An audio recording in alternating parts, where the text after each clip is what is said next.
आज मी बनवणार आहे कांद्याची चटणी। तर मुगाची डाळ टाकून करणार आहे।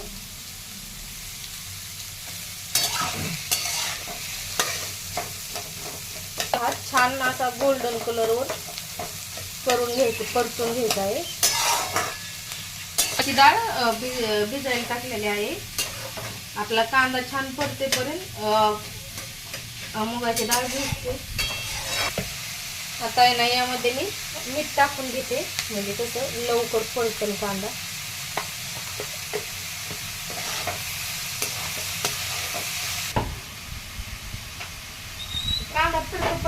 तेलामध्ये मोहरी टाकून घेतलेली आहे, जिरे, कांदा छान परतल्यावर जिरे आणि मोहरी टाकलेला आहे।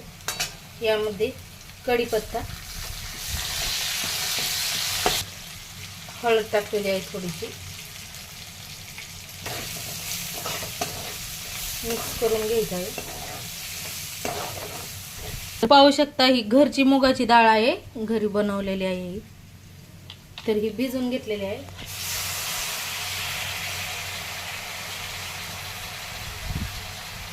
ती आता या कांद्यामध्ये टाकलेली आहे।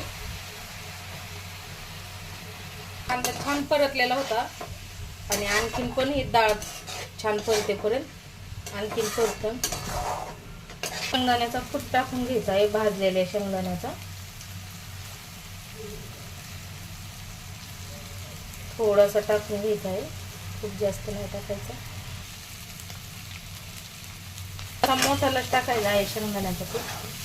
आता यामध्ये आपल्याला लाल तिखट टाकून घ्यायचं आहे। यामध्ये लाल तिखट टाकून घेत आहे, लाल तिखट टाकून घेतलेलं आहे।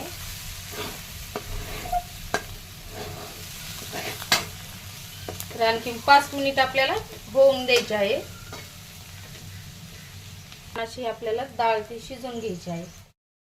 कोथिंबीर टाकून घेतलेली आहे।